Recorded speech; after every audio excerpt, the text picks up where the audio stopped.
여러분 안녕하십니까. 누리 PD입니다. 자, 대선은 끝났지만 2라운드가 진행 중에 있습니다. 과거 선거보다도 조금 더 구체적이다라고 볼 수 있는데요. 선거 무효를 위한 구체적 행동, 뭐 여러 가지 어떤 일이 지금 일어나고 있습니다. 이번에는 특별히 미국이 움직이고 있다라고 볼 수 있는 여러 가지 정황이 있는데요. 현재 이런 어떤 유력 인사들이 계속해서 어떤 메시지를 주고 있습니다. 6월 3일 한국 총선은 지난 세 차례의 전국 선거와 마찬가지로 지난 세 차례 전국 선거는요 4.10 그 앞에 4.15 뭐 이런 것을 말합니다. 광범위한 부정선거로 얼룩졌습니다. 우리는 이를 폭로할 것입니다. 실제 지난번에 이제 대한민국을 다녀간 국제선거감시단 이들이 지금 이대로 그냥 있지 않겠다. 그리고 이제 이 미국 트럼프 대통령과 그리고 미국 이제 공화당 정부와 함께 이 문제를 해결하겠다라는 의지를 갖고 있는 것 같습니다. 정말 놀라운 상황인데요. 이게 사실 예전과는 확실히 다르다라고 볼 수 있는 게 미국은 이미 이런 걸 통해서 정권을 바로잡은 적이 있거든요. 선거를 바로잡은 적이 있단 말이죠. 이런 케이스였죠. 볼리비아의 모랄레스 대통령이라고요. 이 사람도 장기 집권을 꾀하다가 그 수단이 이제 부정선거를 통해서 그런 짓을 하다가 나중에 쫓겨나가는 스스로 사퇴하는 그런 일이 있었습니다. 이 사람 보면요. 2003년 두 차례 대통령 탄핵과 시위에 결정적 영향력을 행사했고 전국 주도 인물로 부상했다. 우리나라에서 일어나는 것하고 비슷하죠. 박근혜 대통령 탄핵 그리고 윤석열 대통령 탄핵 그 후에 등장한 저쪽 반국가적 성격을 다소 띠고 있는 좌익 정부다 이렇게 이제 볼 수가 있겠죠. 이 모랄레스는요 볼리비아 최초의 원주민 출신 대통령이고 사회주의 운동 출신이다. 뭐 예외 없이 이런 좌파적 속성을 갖고 있습니다. 처음에 대선에서 54% 득표율로 당선했고 두 번째 64%, 세 번째 61% 연임 성공했는데 네 번째 이때도 일단 당선은 됩니다. 사선 도전이 합법이라는 헌재 판결을 받아낸 뒤 원래는 못하게 돼 있는데 이걸 이제 강제로 뒤집고 말이죠. 사선에 이제 도전해서 승리를 했지만 석연찮은 개표 과정에서 부정선거 논란이 터졌습니다. 그러자 볼리비아 전체가 난리가 났죠. 예, 볼리비아 국민들이 들고 일어났고요. 그래서요, 그 얼마 후에 10월 20일 날 승리했는데 11월 10일이면 약 20일 뒤죠. 20일 뒤에 대선 과정 감시 미주기구 그리고 투표에서 부정 정황이 발견됐다고 충격적인 발표를 합니다. 우리로 치면은 이번에 이제 국제선거감시단이 이제 이런 역할을 할 수가 있습니다. 그래서 이걸 발표하자마자 모랄레스가 그리고 벌써 이미 볼리비아에서는 엄청난 어떤 소요 사태가 일어나고 있었고요. TV 연설을 통해 사퇴하겠다라고 의사를 밝히고 도망갑니다. 멕시코로 도망가는데요. 여기 오른쪽에 이제 정리가 되어 있죠. 장성구 기자가요. 이런 식으로 정리를 해놨습니다. 모랄레스라고 볼리비아에서 부정선거로 사라진 대통령이다. 미국 정보기관에서 부정선거 일으켰다고 모랄레스를 적으로 간주했다. 전 세계 언론에서 볼리비아 부정선거 대대적으로 터뜨린다. 부정선거를 옹호하는 모랄레스 쪽 사람 계좌를 다 이렇게 막아버렸다. 볼리비아가 사실상 다른 국가와 수입 수출도 막혔다. 국민들 전부 들고 일어난 그때 당시 이제 이들을 향한 볼리비아 국민들의 분노가 극에 달했다 그러죠. 자, 결국 쫓겨나고 멕시코로 도망갔지만 매달 암살 시도가 일어났다. 결론 미국이 마음먹고 부정선거 밝혀내고 공격하는 거 계좌만 막아도 끝난다. 이걸 미국이 만일에 이런 식으로 해주면요 그냥 바로 게임 아웃이다라는 거죠. 그래서 미국에서 큰 것이 온다라는 그런 기대를 버리기가 어렵다라고 볼 수 있습니다. 이번에는 특별히 뭐 이런 분들이 이렇게 나서주니까 그리고 어쨌거나 이번에는 선거감시단이 왔었잖아요. 이분이 그냥 놀러 온 게 아니라니까 열심히 채증을 해가지고 그리고 우리 부방대라든가 이런 데서 채증한 자료를 다 갖고 갔어요. 그냥 그걸 갖고 그냥 가만히 있을 사람들이 아닙니다. 분명히 어떤 행동 조치가 일어날 가능성이 크다.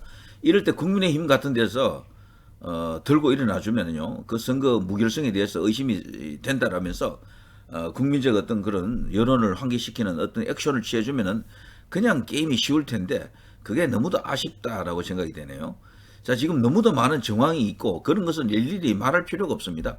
유튜브 들어가시면요. 뭐, 수백 개가 있을 겁니다. 그런 관련 영상들이. 요번에 대선 개표 과정에서 찍힌 그 영상들, 쇼츠 영상이 이제 좋겠죠. 긴 영상은 보기가 좀 힘들잖아요. 쇼츠 영상 같은 데 보면은, 소위 말해서 벽돌로 불리는 빳빳한 신권 다발 같은 게 너무도 많고, 그리고 어떤 경우는요, 두 가지 종류의 투표지가 동시에 이렇게 놓여 있는 것도 많아요. 정상적인 투표지로 보이는 이렇게 약간 구겨진 그리고 또 이 가장자리가 떠 있는 그런 투표지가 이만큼 있는데 거기 보면 또 빳빳한 투표지가 또 이만큼 같이 있는 거예요. 그래서 어떻게 이런 일이 일어날 수 있느냐 이런 의심이 들 수도 있고 그리고 특별히 이번에는요 붙어 있는 투표지가 참 많은 것 같아요. 투표지가 붙어 있는 거야. 풀로 붙인 것처럼 되어 있습니다. 그래 그걸 찍 이렇게 뜯는 그런 장면이 너무도 많이 나옵니다. 어떻게 그런 일이 일어날 수가 있습니까? 투표지는 전부 한 사람 한 사람 따로 하는 거잖아요. 거기에 풀이 왜 묻어 있습니까? 그래 그런 것들이 지금 있는데도 불구하고 우리 이제 언론이라든가 정치권이 가만히 있는 게 말이 안 되는 거죠. 자, 윤석열 대통령이 계엄을 선포하기 전에 말이죠. 부정선거 이슈가 컸다라고 이제 볼 수가 있는데 그 당시 이제 이 유명한 워딩 다 이기고 돌아왔습니다. 걱정하지 마세요. 법원이 잘못을 인정하고 시정할 마지막 기회를 주겠다. 이런 어떤 호기로운 자신감 넘치는 발언이 아직도 여운이 남습니다. 정말 이대로 끝났나? 아니다. 그래도 최후에 뭐 하나는 있을 것이다. 저는요.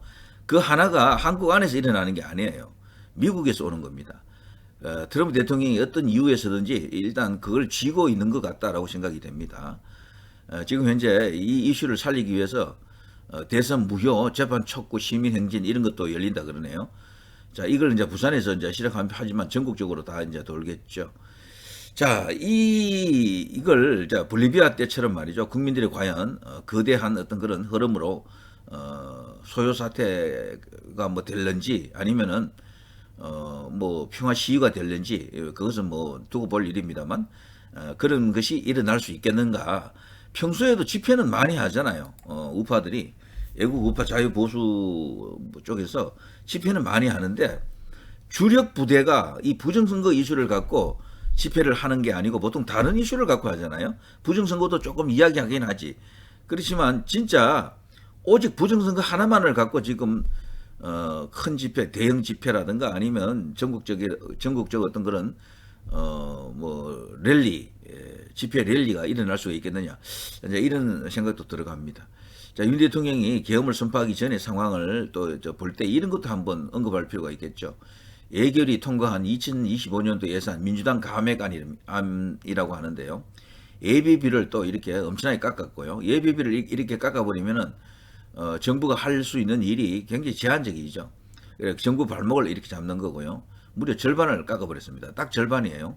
4조 8천을 2조 4천억 깎아버렸고 대통령실 특활비를 전액 삭감해버렸죠. 이게 컸습니다. 이게 대통령을 완전 무력화시키려고 하는 의도가 있었다.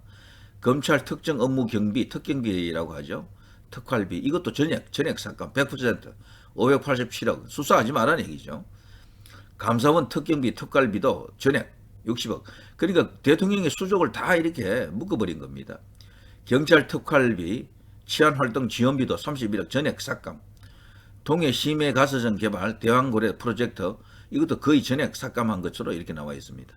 전공의 지원 사업 이것도 대규모로 삭감했고 기타 뭐 민생 예산 쭉쭉 나와 있는데요. 표가 될 만한 것은 많이 깎아버렸죠. 청년 일자리 강소기업 선정 및 육성 패키지 이것도 많이 깎았고 화물 자동차 휴게소 건설 지원 이거는 다 깎아버렸네요. 수소 충전소 구축 이것도 좀 상당히 많이 깎았고 아이 돌봄 지원 돌봄 수당 등 이건 윤 대통령이 의욕을 갖고 펼치던 정책인데 이것도 많이 깎아버렸죠. 이런 식으로 철저하게 비협조적으로 그리고 대통령을 끌어내리기 위해서 계속해서 저들이 뭔가를 획책하고 있었다. 태클만 걸고 있었다라는 게 다 드러났죠. 그러니까 대통령 입장에서는요. 뭐랄까 그냥 있을 수가 없었겠죠. 대통령실 청와대 복귀에 ABB 259억 관람 시간 조정. 요게 이재명이 요즘 하고 있는 게 이런 짓입니다. 자기는 윤 대통령에게 이렇게 해놓고 자기는 이 돈 들여서라도 259억이면 큰 돈 아닙니까? 청와대로 다시 돌아간다 그러네요. 자, 이게 지금 저들의 정말 교활한 가정스런 내로남불 두 얼굴의 그런 어떤 위선 그것을 그대로 보여주고 있다 이런 생각이 듭니다. 자, 누리 PD 김준희였습니다.